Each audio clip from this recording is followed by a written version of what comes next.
Visit May edition of the D&E committee. Do we have any apologies, Matt? Yes, Mr. Chair, we have apologies from Councillor Woods and Councillor Abbott. Would you like to move that they be accepted? Yes, I shall. I'll second it. Vote in favour. Aye. The adoption of the previous minutes, it's held on the 9th of March. Yes. Second. We are both in favour. Yes.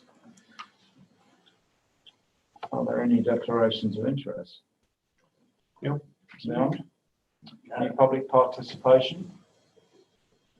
No. No. There's no site inspection, so we'll go straight into business item DESC 05.1, subdivision on Waverley Street.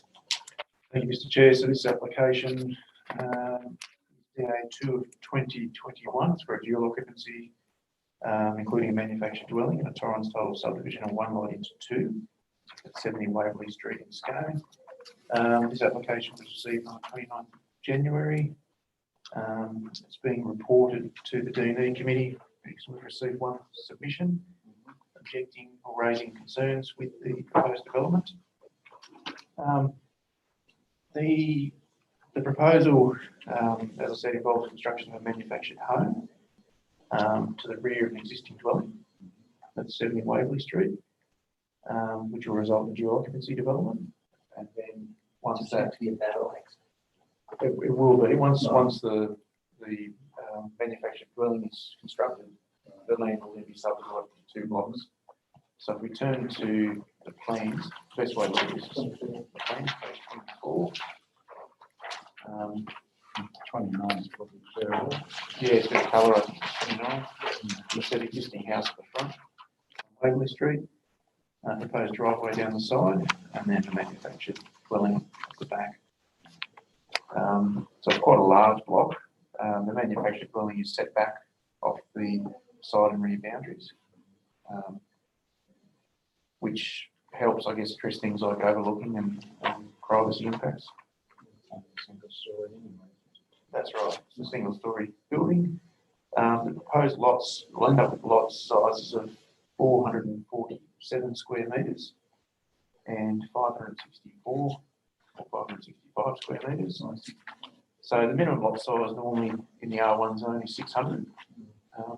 However, there is a clause in the LEP which allows you to subdivide down to 300 square metres if you build the dwelling first in a multi-dwelling type development.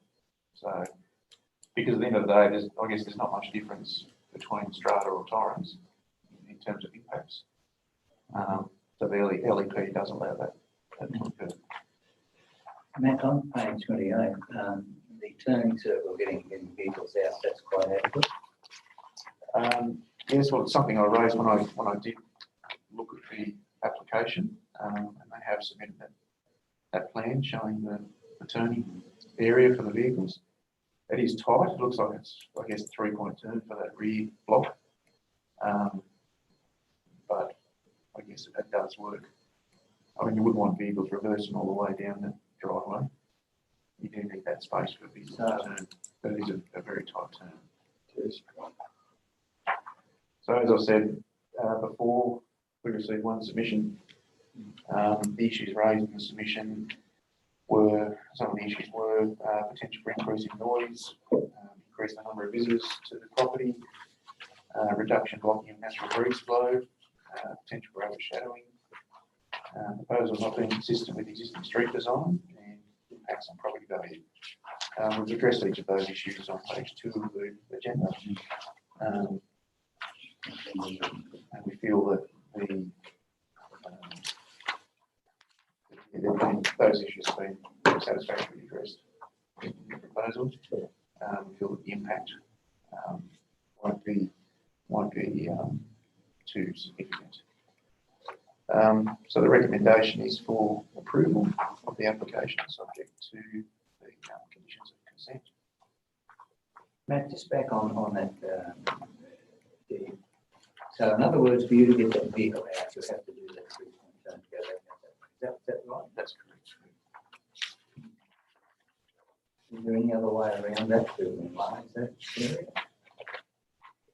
I guess an option might be to move the manufactured dwelling slightly towards the rear, which would give you a bit more space for turning. But you would have to decrease that rear setback. I think at the moment.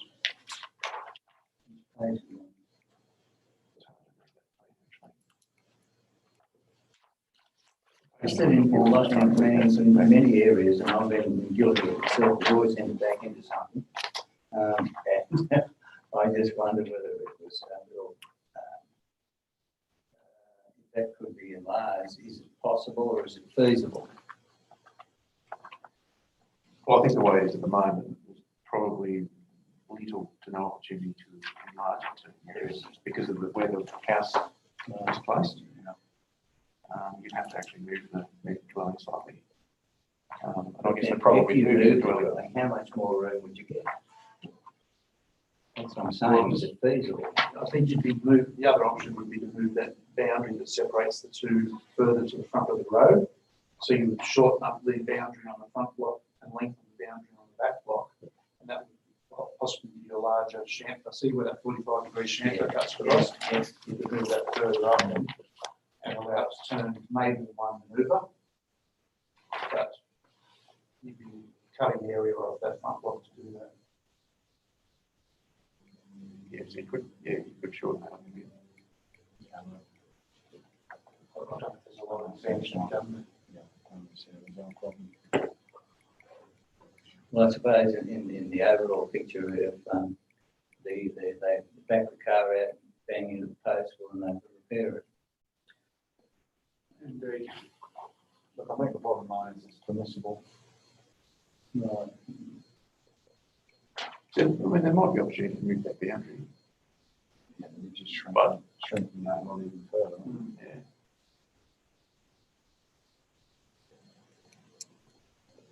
I mean, that's a standard car. If it was a smaller car, you may do that one manoeuvre anyway. Bigger one. Yeah.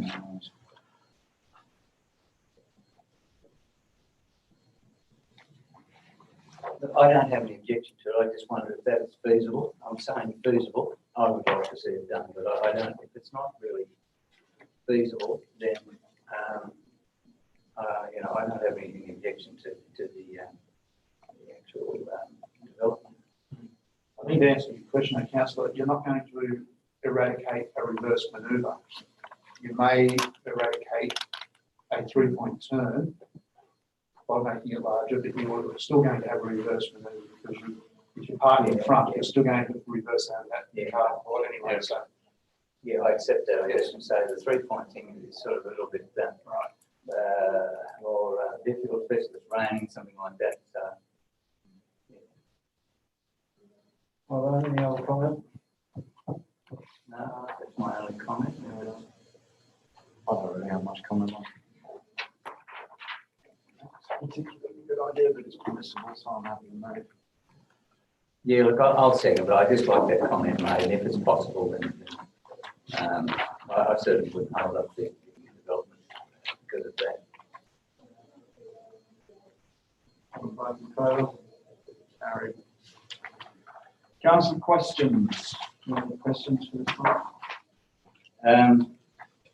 I only have one regarding the proposed service station above McDonald's. Is there anything further on that?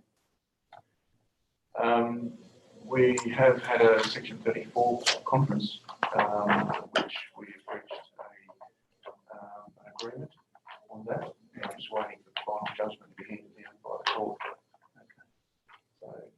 So I can't give you any more information. Okay, Discuss on that. So, Second thing is the proposed service centre at Merriwood, at Benning Street, Merriwood.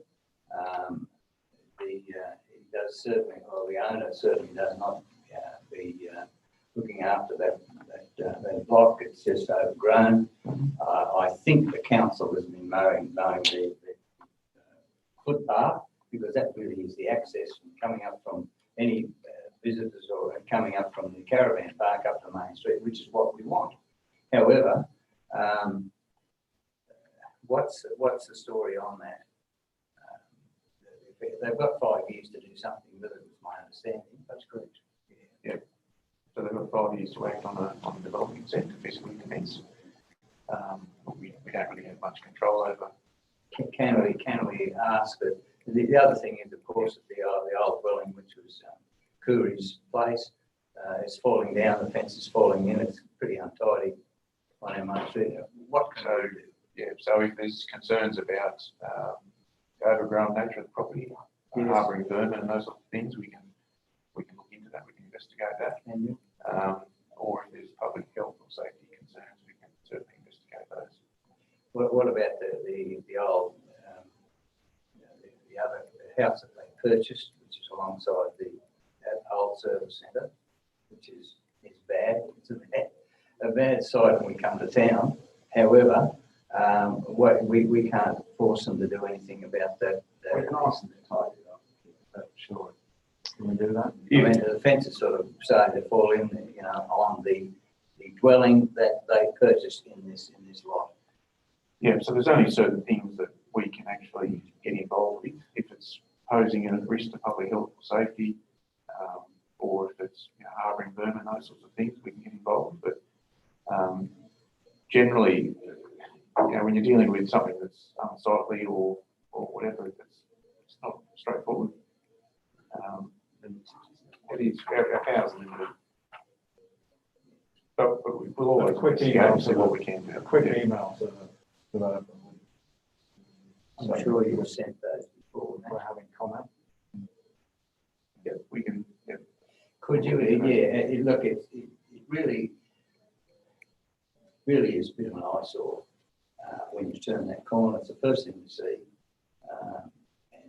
coming into town, and the Parks and Gardens have done a great job mowing the lawn. The extra coming in the end, it's all tidy. You come around the corner and see that. Yeah, so it's a bit awkward. All right, we'll take that on notice. Yeah, okay. Thank you. Any others?